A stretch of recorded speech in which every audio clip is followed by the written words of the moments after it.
Like Toby, Kevin, and Michael Tait in DC Talk, we were three brothers, but man, we were at each other's throats half the time. Hi friends, it's Brittany Valadez for BravelyDaily.com. Alright, if you're watching this video, you are probably a huge fan of my next guest. Yes, the Newsboys. Maybe you've been fans of them since Michael was in DC Talk, and yes, we're going to talk about some interesting things about DC Talk. Or you became fans of them as part of the Newsboys. But, before we get into all of that, make sure to give this video a thumbs up. I really do appreciate that. Also, subscribe. Your subscriptions and your shares of this video really help me to keep putting out content like this for you. Also, I'd love it if you guys would be friends with me on social media. I will put all my social accounts in the description box below. I'm on social media often, so I'm excited for us to be friends on there. All right, let's get into this interview. All right, guys, congrats on the new album, which, fans, it's out today, so you can go get it yourself. I will have that link in the description box.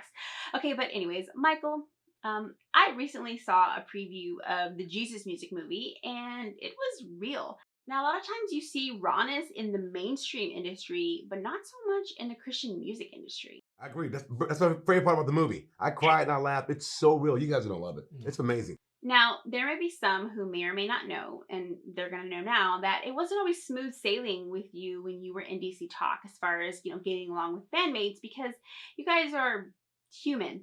Yes. So, how was it like to present the truth side of that in this documentary? It was so freeing because Jeff's often said before too, it's like a lot of times in Christendom, it's all about, we talk about the struggle, and like, it's like I'm going through or whatever, and it's true. We all have that. Bible said, if any man chooses to serve me, he shall suffer persecution. She shall suffer persecution. So it's a real thing. But in the movie, to be able to share those thoughts, to say things to people, and not be like, sackcloth and ash, but to really say, hey, this was a struggle. Back in this time, this happened. Like Toby, Kevin, and Michael Tait in DC Talk, we were three brothers, but man, we were at each other's throats half the time. It's just a fact, So we talk about that. There's struggles that I had in my personal life that I've talked about.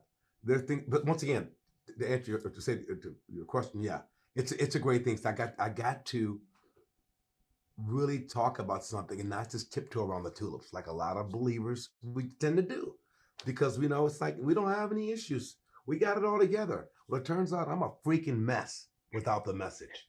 And so to get that out there to the people in the movie, which these guys will see eventually, it was fantastic. I'm so proud of the Aaron brothers for not making it all just like, not sterilizing. Yeah, lily white perfect, because it sure ain't. As a matter of fact, one of the directors said to me, he says, Tait, I made a comment. I'll tell you what I said. It's not in the movie, so I'll give you guys a little outtake. They thought it was a little too edgy, but Kirk Franklin, one of my besties, he's been at the Devil Wars a few times, and he's got his speech cut off at the end. It was like a real powerful MLK kind of message. And so I said, they asked me a question about Kirk. I said, yeah, I said, Kirk's 0-2 with the GMA. Something. And everybody thought, oh, Tait, don't go there because there's already tension there, So they actually cut that from the movie, but I said that, Brittany. I want people to know that, you know what? We know what's going on. He's 0-2, not because he's a Negro, but because, you kind of talked a little bit long, but in my opinion, it should give him a little slack. It's Kirk Franklin, for goodness sake. Well, I just think a lot of times that people get the idea that because you're a musician and you're well known, or maybe even a pastor, or that you're in that position because somehow you are so much more spiritually superior than anyone else, God, no. And that you don't live a real life, and that you're not a real person.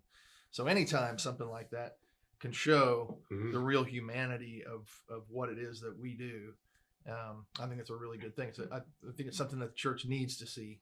And people can relate to it. That's right, Joe. People can relate to it because all of a sudden they go, these guys aren't all high and mighty. These guys actually have issues like us. Wait a minute.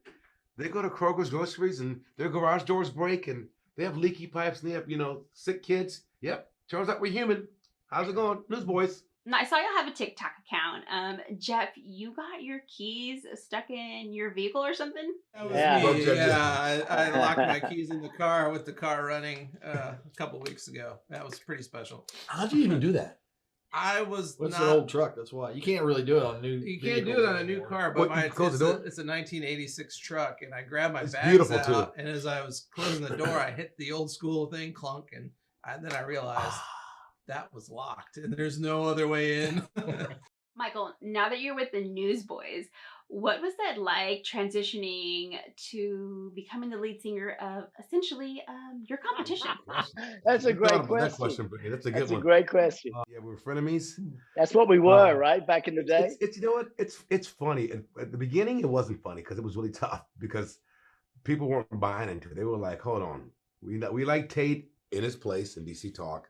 Where's Peter Furler? Bring him back." And it didn't happen. And that, we'd walk on stage sometimes. Sometimes we got booed. It happened. True story, Brittany. But at the end of the day, we kept our nose to the grind, and we I think we delivered music to people that they wanted to hear. We started writing these songs. We had big songs like "We Believe in God's Not Dead," which turned into movies, both of them. Big catapultation in our career for sure. Yeah. But yeah, I mean, it wasn't always rosy at the beginning. No, I think what a lot of people don't realize with musicians and entertainment industry is that for the casual fan, you see the success. Yep. And you wonder why artists are so crazy. It's because 80%, 90% of the things they do are not successful. And only a small percentage, especially with songwriters and stuff. Like, what a crazy life. Like, you spend 60 hours a week writing songs, and literally maybe 1 or 2% of those might go on to actually even do anything. Just to get rejection. So your life is 98% failure. Which makes you a mental case, but to the It's true. But to the average fan, they just see success. Right. So it's completely opposite. They don't see the bad tomatoes. They look at the good tomatoes. They don't see the hard work. They don't see the bus drive. For 10 songs on the record, we had 100 songs. Trust me, for 10 songs. Yeah, and they, even with a tour, they see you on stage when the lights are perfect and everything's great, but they don't see everything else that happens the other 20. They don't see Jeff on the bus. Oh no. Michael, I gotta admit, okay, when you made the transition to the Newsboys, I didn't think it was gonna work, and then it worked.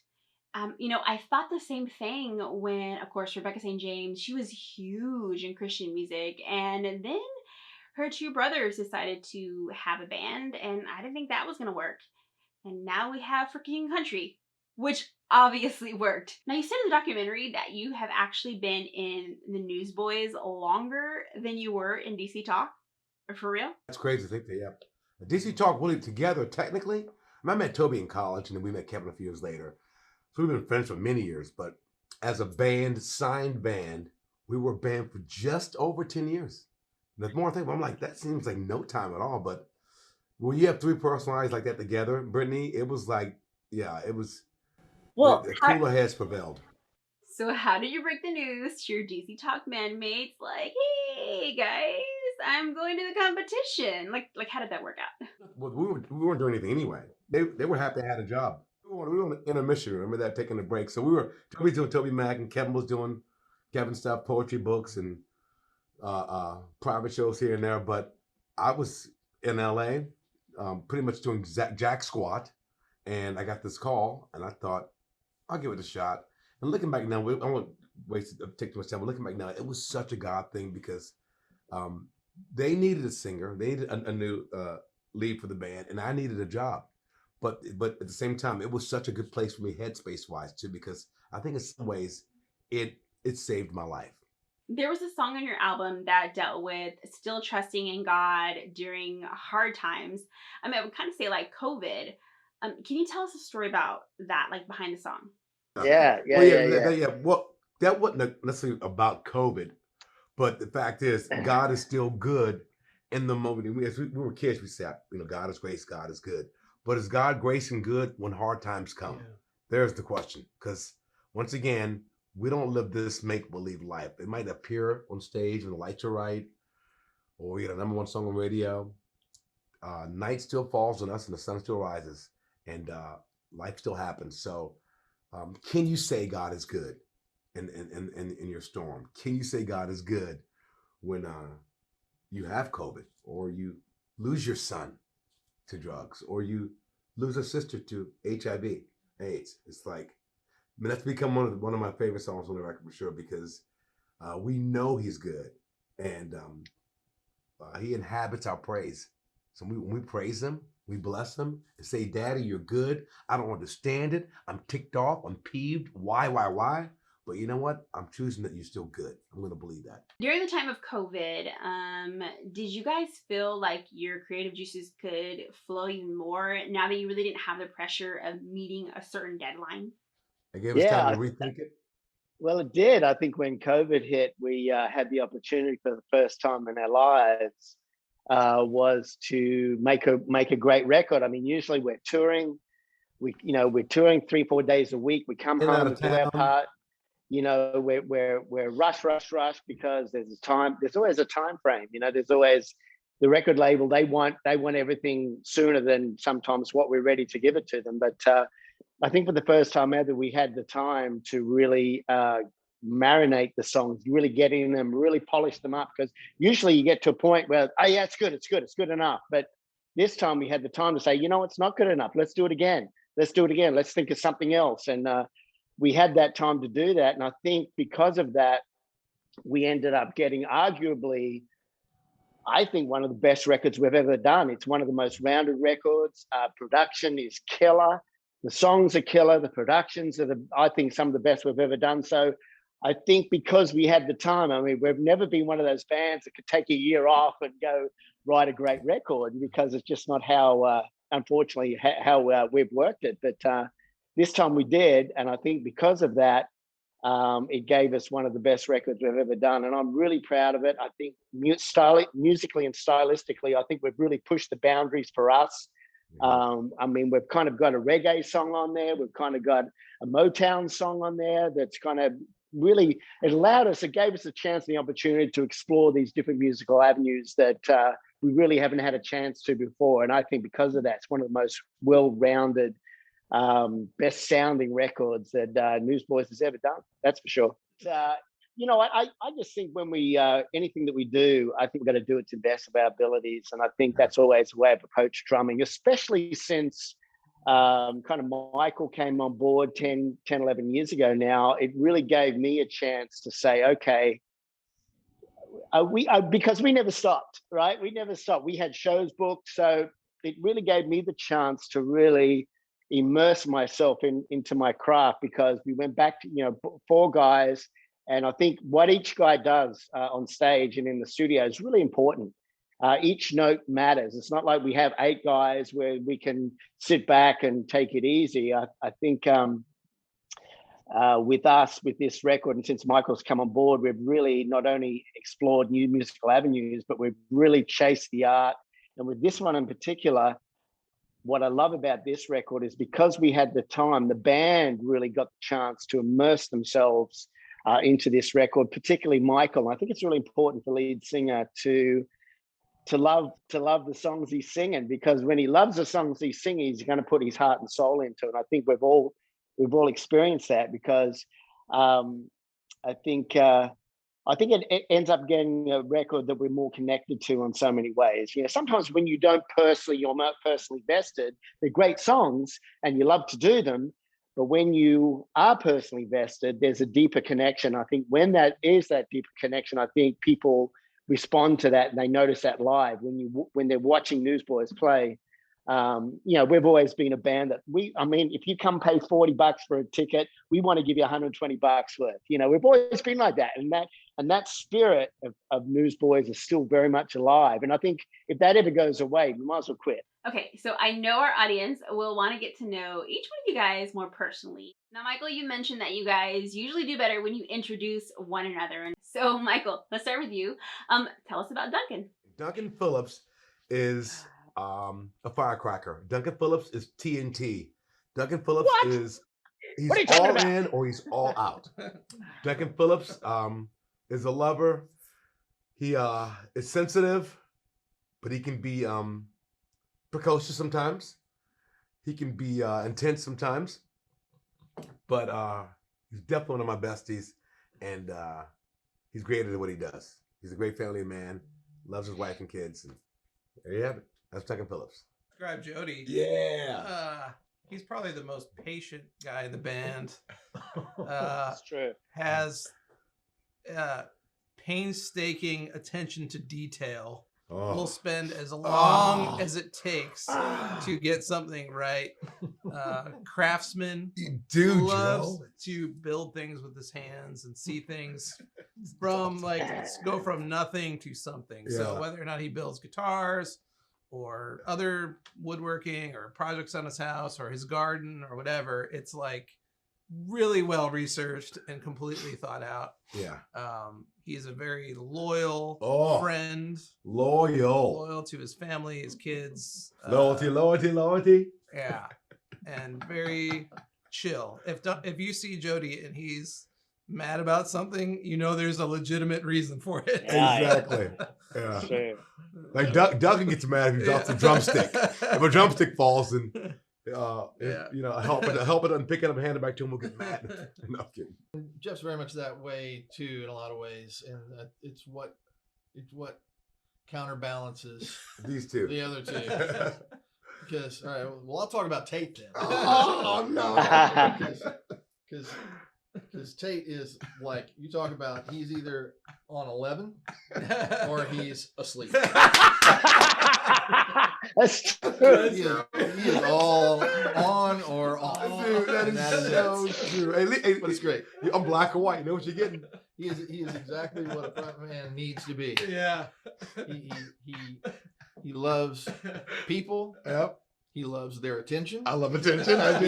He loves to give them attention. I do. He loves to love on people and loves I on do. everybody, and brings a very, very loving spirit to our organization. Oh, That Joe. Infectious, and is, you know, I think it helps us all be more aware of, you know, it's not just about our little thing, but we're here to, you know, to love everyone and to love the people, our fans, you know, to really appreciate the fans and to not take that for granted. I feel like my dad's talking right now. My dad's like, Yeah. Son, you're a good kid, son. But he's very, very much like, very much brings that element into the band. Oh, Joe. Yeah. Okay, And stop talking. he's a great source of energy and excitement. He motivates the band as well, which is good. Whenever if we're just, you know, even though you know, yes, I work all the time. I work very hard, but I'm very, you know, like Even meticulous, and I do this certain sort of thing. And if that's all it was, nothing would ever get done. All right, let's go. Hey, let's do this. And that's, you know, and it's so it's a great balance, which is good. Whenever if we're just, you know, even though you know, yes, I work all the time. I work very hard, but I'm very, you know, like Even meticulous, and I do this certain sort of thing. And if that's all it was, nothing would ever get done. I think one of the wonderful things about being in the band as long as we have is there's this kind of incredible mutual respect that we have each other, as you can tell.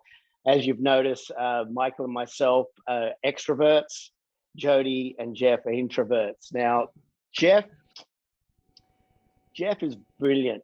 Jeff is one of those guys that allows Michael and myself to do what we do, because he's the solid foundational backbone of this thing. If it wasn't for Jeff Frankenstein, we wouldn't be able to do what we do, because Jeff is this guy. He's brilliant.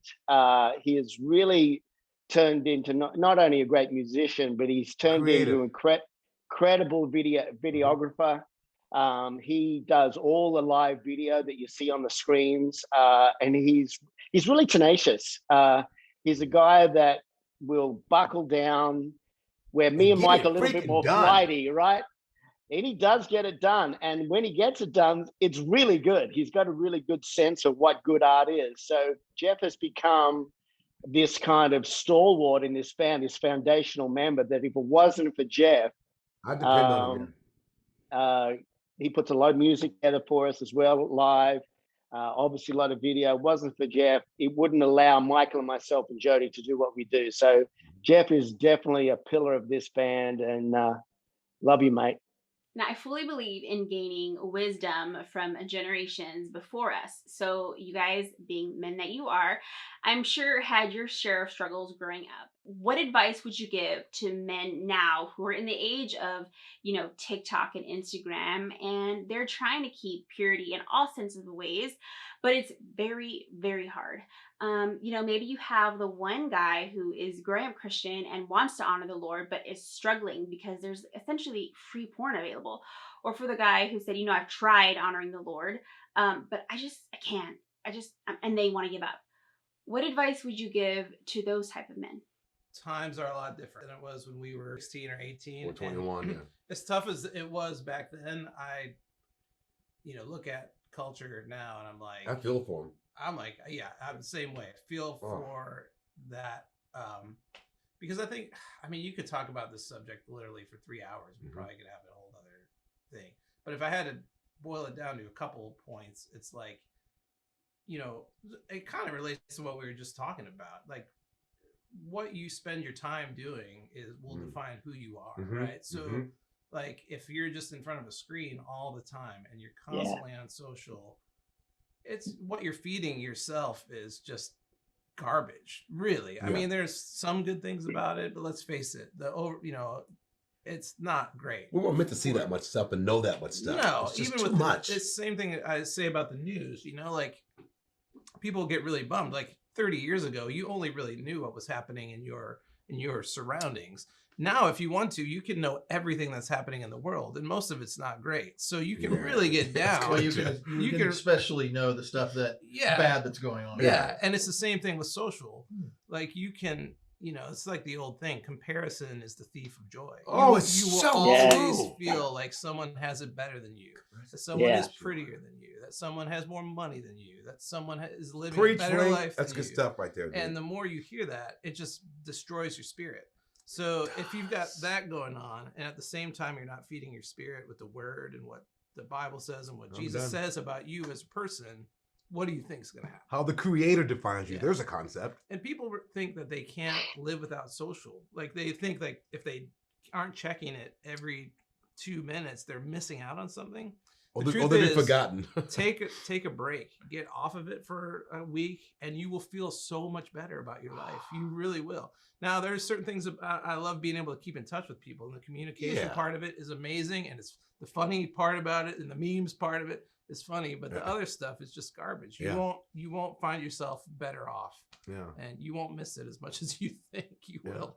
And I'll add to what he's just said, a real quick little thing that I've coined, a little cliche, is that and I've learned this the hard way in life in some ways, but choices have consequences. So choose wisely.